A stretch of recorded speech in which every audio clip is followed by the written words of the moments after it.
Gaza में Israeli फौज हर एक मिनट हर एक सेकंड हमास के हमलों से दहल रही है।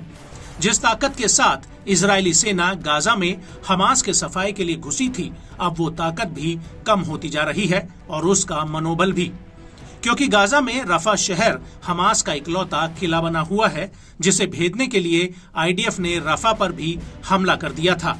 लेकिन आईडीएफ को नहीं पता था कि रफा में हमास हर एक गली हर एक कदम पर उसके ऊपर घात लगाए बैठा है। दरअसल ये बात हम नहीं कह रहे, बल्कि रफा में आईडीएफ के ऊपर हो रहे भीषण हमले इस बात के गवाह हैं। रफा में अब जंग की दशा और दिशा दोनों बदल चुके हैं और इसी कड़ी में अब हमास की सैन्य शाखा अल कासिम ब्रिगेड ने आईडीएफ के एयरक्राफ्ट पर एक बड़ा हमला किया है, जिसका उसने एक वीडियो भी जारी किया है। वीडियो में आसमान में एक हेलीकॉप्टर उड़ता हुआ नजर आता है। उसके बाद हमास का एक लड़ाका लॉन्चर में SAM-7 यानी surface to air missile load करके उसे कंधे पर रख के फायर कर देता है।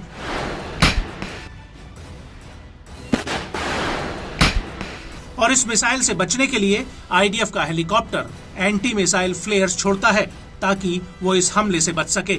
आपको बता दें कि जिस SAM-7 मिसाइल से हमास के लड़ाकों ने हमला किया है, वो सोवियत काल में डिजाइन की गई कंधे से लॉन्च की जाने वाली सतह से हवा में वार करने वाली SAM-7 मिसाइल है।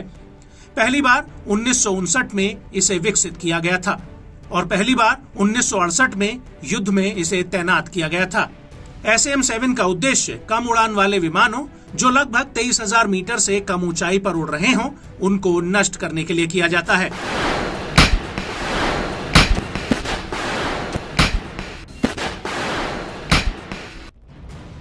और इसके बाद अल-कुद्स ब्रिगेड ने तो गाजा के भीतर इजरायली सेना की सैन्य चौकियों पर मिसाइलें और बम बरसाए और इस हमले का भी वीडियो सामने आया है, जिसमें साफ दिख रहा है कि कैसे अल-कुद्स के लड़ाके बोरियों में रॉकेट लॉन्चरों को फिट कर रहे हैं और इसी दौरान अल-कुद्स का एक लड़ाका लॉन्चरों में रॉकेट फिट करने लगता है।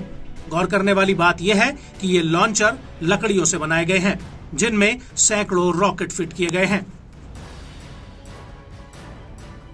और इसके बाद ये रॉकेट एकाएक फायर होने लगते हैं, जो कभी इस तरफ तो कभी उस तरफ आसमान को चीरते हुए आगे बढ़ते हैं।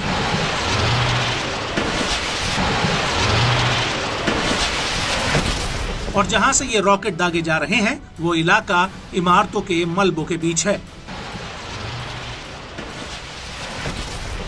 और इन हमलों के दौरान जब इजरायली सेना अल शुजैया में घुसने की कोशिश कर रही थी, तो अल कासिम ब्रिगेड ने उसके ऊपर एक बहुत बड़ा अटैक कर दिया। अल कासिम ब्रिगेड ने इसका एक वीडियो फुटेज भी रिलीज किया है, जिसमें पहले तो गाजा में आईडीएफ के कई सैन्य वाहन नजर आते हैं और इसके बाद वीडियो में हमास का एक लड़ाका फ्रेम में आता है। ये लड़ाका पेड़ों के पीछे छिपकर लगातार लॉन्चर में बड़े बड़े रॉकेट भरकर फायर कर रहा होता है। बड़ी बात यह है कि वीडियो में आसपास के इलाके को भी धुंधला किया गया है ताकि रॉकेट लॉन्चिंग वाली जगह की पहचान न हो पाए।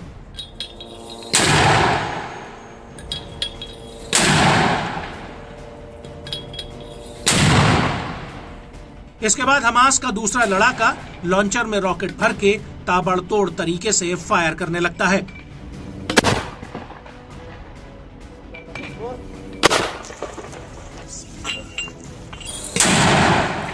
इसी दौरान वीडियो में आईडीएफ का एक रेस्क्यू हेलीकॉप्टर भी नजर आता है, जो घायल हुए सैनिकों को एयरलिफ्ट करने के लिए वहां पहुंचता है। वीडियो में दूर से कई सैनिक दिख रहे हैं जो एक गाड़ी से सैनिकों को उतारकर हेलीकॉप्टर में चढ़ा रहे होते हैं।